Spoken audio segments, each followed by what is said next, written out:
Sveiki! Pēdējo pāris mēnešu laikā pasaules izklaides industrijas satricinājušas ziņas un nopludināta informācija, kas atklājas šokējošas un tumšas detaļas par Holivudas zvaigžņu aizkulišu dzīvi. Par baltajām ballītēm un slepenajām slēgtajām afterparty, kuru organizators, reperis un producents P. Diddy tika apcietināts šī gada septembrī, pēc kā sāka noplūst arvien vairāk informācijas par luksus ballīšu aizkulisēm, par tajās iesaistītajiem slavenajiem aktieriem, mūziķiem un pat politiķiem un viņu iespējamo saistību ar ballīšu tumšo pusi. Kas tāds tika glabāts noslēpumā no visas pasaules, un piepeši nāca gaismā, atklājot šokējošas detaļas par daudzu slavenību dzīves pusi, kuru viņi slēpa no publikas. Kāpēc daudzām pusauģu zvaigznēm ceļš uz slavu maksāja salauztu dzīvi, un kā tas viss sasaistās ar baltajām ballītēm? To visu un vēl vairāk jūs redzēsiet video turpinājumā.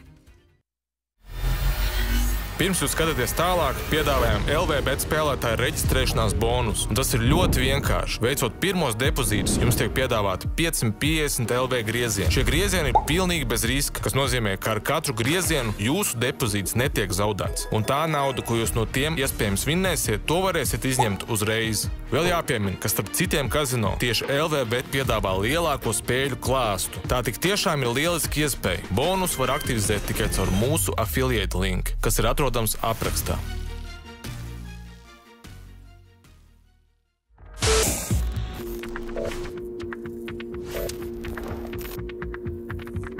P. Diddy, jeb īstajā vārdā Šonu Komsu, arestēja šī gada 17. septembrī, izvirzot apsūdzības cilvēku seksa tirdzniecībā, eksploatācijā, šantāžā, reketierismā. Viņa arests atklāja iespējamu noziedzīgu darbību tīklu, kas tādējādi apdraud daudzu noslēpumu nākšanu gaismā, kas saistīti ar pasaules izklaides industrijas augstākajiem ešaloniem. Jeb citiem vārdiem sakot, var atmaskot pasaules vadošās industrijas netīros noslēpumus. Nepietiek ar to, ka 54 gadus vecais hip-hopa magnāts tiek apsūdzēts dažādos smagos noziegumos, tajos iesaistītas arī daudzas citas pasaules slavenas zvaigznes, gan kā cietušie, gan arī kā līdzdalībnieki. Tiesa gan, pagaidām tikai baumu līmenī. Taču viss var strauji mainīties jebkurā brīdī, jo liecības lietā ikdienu dod jauni upuri un liecinieki. Kā izrādās, visas tās konspirācija teorijas par to, ka sabiedrības elite slepus savās villās pavadina mazgadīgus bērnus, izskatās, ka klāstīja mums patiesību. Šona Komsa impērijas krahs un noriets aizsākās ar to, ka viņa bijusī draudzene dziedātāja Keisija, jeb Cassandra Ventura, vērsās federālajā tiesā, apsūdzot Komsu vardarbībā pret viņu. Vardarbībā, kas ilga 10 gadu garumā, kamēr abi bija kopā. Koms kontrolējis visu viņas dzīvi, viņas kredītkartes, to, uz kurie viņi dodās, un pat pierakstus pie ārstiem. Citiem vārdiem sakot, burtiski turēja dziedātāju verdzībā. Lūk video no 2016. gada viesnīcas novērošanas kamerām, kurā redzams, kā Cassandra cenšas steigā pamest viesnīcu, kamēr reperis guļ. Taču mirkli vēlāk viņš redzams skrienot viņai pakaļ, gala rezultātā panākot. Pēc kā viņš nogāž Keisiju uz grīdas, iesper ar kāju un burtiski aizvelk atpakaļ uz numuriņu. Zibens ātrumā internetā izplatījās arī pilns saraksts ar slavenībām, kas apmeklējuši Didija baltās ballītes. Tiesas prāvā pret Komsu šobrīd oficiālais upuru skaits sastāv jau 120 cietušos, no kuriem 25 ir nepilngadīgie, un jaunākais no tiem ir tikai 9 gadus jauns bērns. Tieši tas fakts mudinājis daudzus pārskatīt Diddy tuvās attiecības ar dziedātāju Justinu Bieberu, laikā, kad viņš vēl bija tikai pusaudzis. Populārs kļuvis kāds klips, kurā redzams Biebers 15 gadu vecumā un Komps, kuram tobrīd bija jau 40 gadi. Tas principā ir abu attiecības sākums, pirms Didijs padarīja Bieberu par pasaules mēroga zvaigzni. Video redzams, kā Biebers ar Komsu stāv blakus viens otram, un Didijs skatoties kamerā paskaidro, ka turpmākās 48 stundas viņi pavadīs kopā, piebilstot, ka tas ir ikviena pusauģa sapnis. Video gaitā viņš izrāda Bieberam luksus mašīnu, sakot, ka sasniedzot 16 gadus, viņš varēs dabūt savā īpašumā arī atslēgas.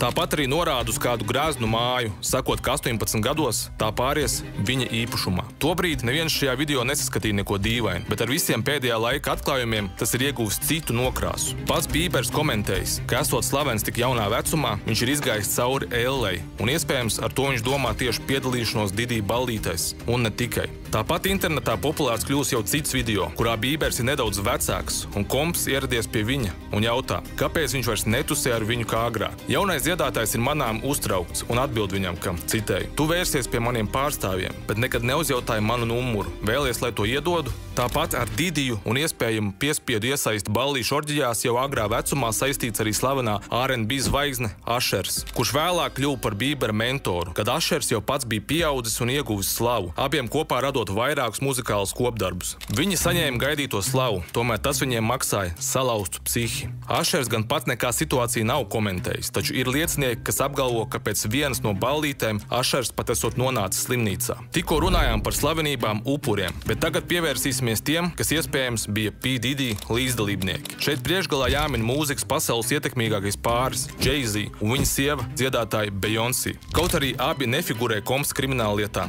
tomēr viņu ciešā draudzība un uzturēšanās kopā visās Baltijās ballītēs un ne tikai sabiedrībā radījusi daudzus jautājumus. Draudzībai un sadarbībai starp Jay-Z un Kompsu saknes meklējams jau tālajos 90. gados. Viņi vienmēr atradās vienā mūzikas industrijas elites lokā. Jautājums, kāpēc Jay-Z turpināja tūs attiecības ar P. Diddy, neskatoties uz baumām un apsūdzībām, kas ap viņu virmoja sabiedrībā vēl vairākus mēnešus pirms aresta. Zināms fakts, ka Jay-Z piedalījās praktiski visās viņa organizētajās ballītēs, taču nekad nekomentēja to, kas notiek to aizkulisēs, un pat nedeva nekādus mājienus. Kā to intervijās vai savās dziesmās darīja citi slaveni mūziķi, kā piemēram 50 Cent, Kanye West un Eminems. Jāpiebilst, ka minētie mākslinieki jau gadiem ilgi nebaidījās norādīt uz tumšām lietām, kas notiek balto ballīšu aizkulisēs. Tomēr atgriežoties pie Jay-Z, viņa klusēšana radīja daudzus jautājumus. Iespējams, reperis zināja par to, kas notiek, taču izvēlējās palikt malā un par to nerunāt, lai nebojātu sev reputāciju. Tāpat klusēt turpina arī viņas sieva Beyoncé. Dominē teorija, ka pāris bija tiešā veidā iejaukt visā notiekošajā un tagad vienkārši cenšas attīrīt savu reputāciju un iznīcināt dažādus pierādījumus, kas varētu norādīt uz viņu saistību, kā arī aktīvi visu noliedz.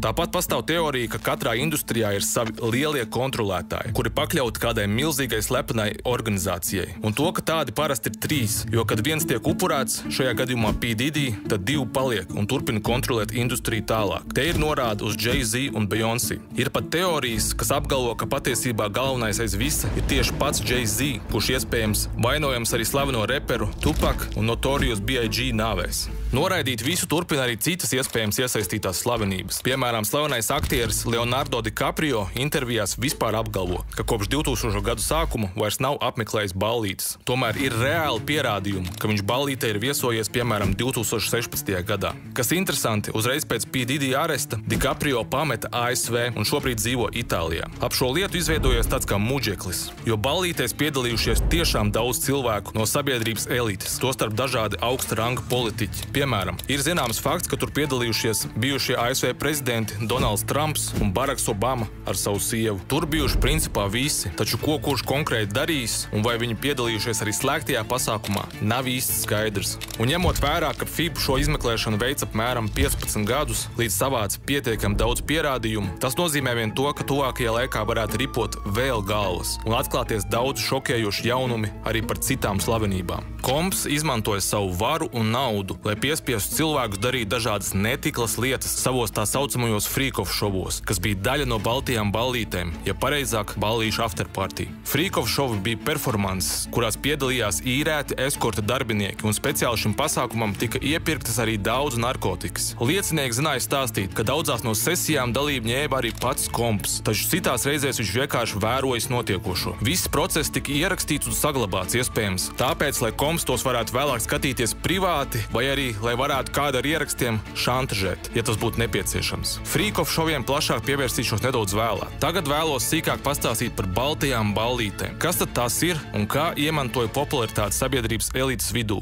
Un pēc tam turpināšu par ballīšu tumšo pusi, jeb jau minētajiem freak-offiem. P. Diddy ballītes kļuvušas jau par šovbiznesa pasaules leģendu. Katrs, kas kaut reiz ir dzirdējis par P. Diddy, zināja arī par viņa grandiozajām ballītēm. Tās apmeklējuši pasaules slaveni mūziķi, aktieri un pat politiķi. Ballītēs ir speciāls dreskods. Viesiem jāierodās baltas krāsas drēbēs. Tomēr aiz glamūra un greznības slēpās arī kas vairāk, par ko ilgu laiku neviens atklāti nemaz nerunāja. Baltās ballītes kļuva par simbolu Didija panākumiem un statusam mūzikas un modes pasaulē. Viss aizsākās 90. gada beigās, kad Šons Kompss organizēja pirmo šāda tipa ballīti. Mērķis jau no sākuma bija skaidri nosprausts. Tai bija jākļūst par pasākumu, kurā katrs viesis varētu sajusties kā daļa no elites. reperis. Un tieši tas reperim arī izdevās, jo nevelti ballītes kļuva par ikgadēju tradīciju vairāk nekā 20 gadu garumā. Pasākumi notika dažādās skaistās vietās, kā piemēram Long Islandā un Beverly Hillsā. Tajos pulcējās pasaules ietekmīgākie cilvēki. Baltais dreskods nebija nejaušība, jo P. Didijam baltā krāsa simbolizē ne tikai tīrību un eleganci, bet arī izredzētību. Visi, kas ieradās uz ballītēm, automātiski kļuva par slēgta kluba biedriem.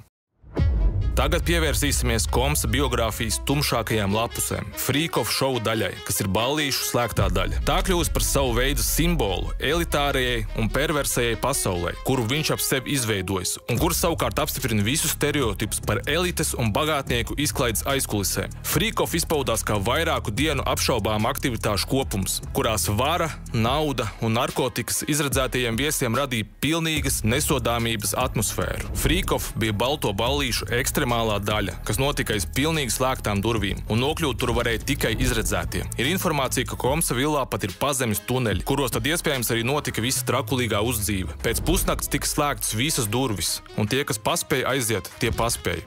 Taču tiem, kas palika, tos sagaidīja traka un traumējoša pieredze. Slēgtās daļas dalībnieki bija ne tikai slavenības, bet arī biznesmeņi, politiķi un kriminālās pasaules autoritātes, kuri varēja atļauties visu, ko vien vēlas, nebaidoties par sekām. Tomēr bija arī daļa, kuri nenojauta par aktivitātēm, kas tos sagaida nakts gaitā. Tāpat dalība tajā nācās ņemt arī citiem cilvēkiem, kas bija kā algotie darbinieki, dejotājs, modelis un tā tālāk. Freak of Show bija kā elites visatļautības un pārākuma demonstrācija pār zemāku statusu cilvēkiem. Liecības no cilvēkiem, kas tur pabijuši, skan pēc kadriem no šausmu filmām. Viens liecinieks, kurš vēlējās palikt anonīms, atcerējās stāstīt, ka ballītes vēlajā etapā atmosfēra strauji mainījās. Runā, ka pēc pusnakts atnesa speciālus kokteļus, kas sastāvēja no 3 aizliegtām apreibinošām vielām, pievienojot rozā krāsvielas. Ir parādījusies informācija, ka tas bija tā saucamais rozā kokaīns, kas sastāvēja gan no opiātiem, gan stimulantiem un citiem miksiem. Pēc šāda kokteļa izdzeršanas cilvēki sāka zaudēt kontroli pār sevi. Kā rezultātā daudz vīriešu un sievietes kļuva par uzmākšanās un vardarbības upuriem. Liecinieks stāsta, ka atteikties no piedalīšanās baisajās aktivitātēs bija praktiski neiespējami. Freak of daļa daudzos radīja baiļu un spiediena atmosfēru. Pats galvenais visnotiekošais tika filmēts ar kameru. Vairumam dalībnieku šāda nakts pārtapa par spēcīgu psiholoģisku traumu. Sievietes, kuras piedalījās kādos no Freak of šoviem, stāstīja, ka tur atradušās pret savu gribu. No tā arī starp citu izriet apsūdzība cilvēku tirdzniecībā.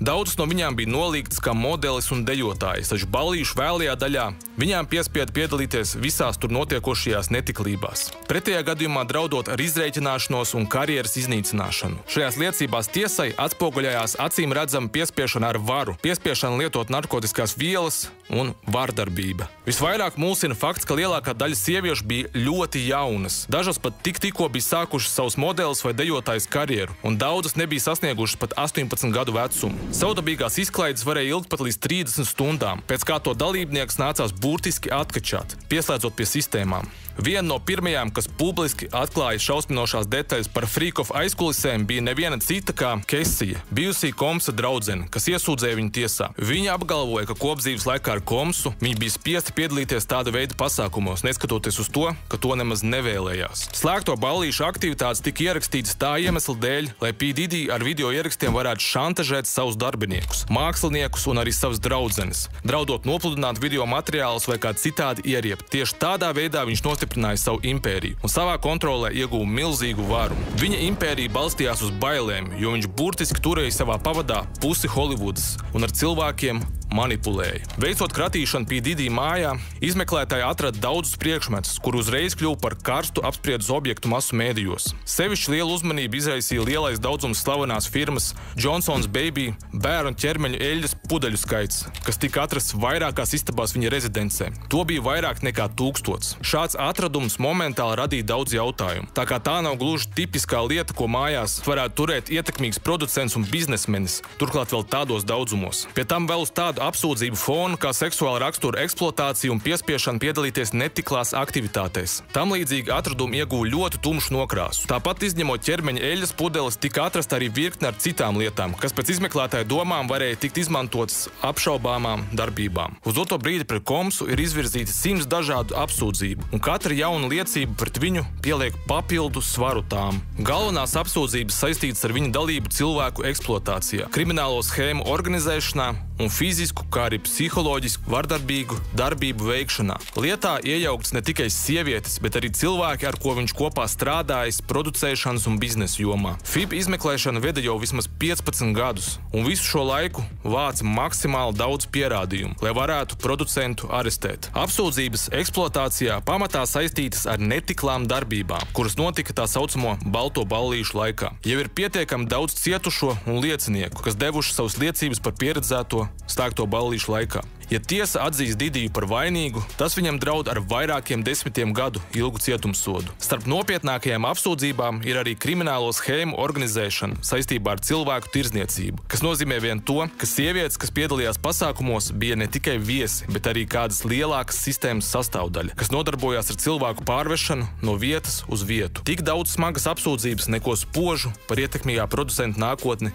neliecina. Apmēram 15 gadus ilgusi izmeklēšana par cilvēku eksploatāciju, reketierismu, šantāžu un kriminālu schēmu organizēšanu sabiedrībā ir atklājusi elites tumšās aizkulises, atmaskojot un parādot ballīšu organizatoru patieso seju. Tomēr šajā procesā noteikti bija daudzi līdzdalībnieki, kuri slavenajam producentam palīdzēja to visu īstenot. Un iespējams, drīzumā tiks atmaskoti vēl vairāki slaveni cilvēki. Kā jums liekas, vai Holivudas elites vidū atklāsies vēl daudz šokējošu jaunumu par visiem līdz šim mīlētiem aktieriem un mūziķiem, un kā tas ietekmēs cilvēku attieksmi pret viņiem? Rakstat komentāros.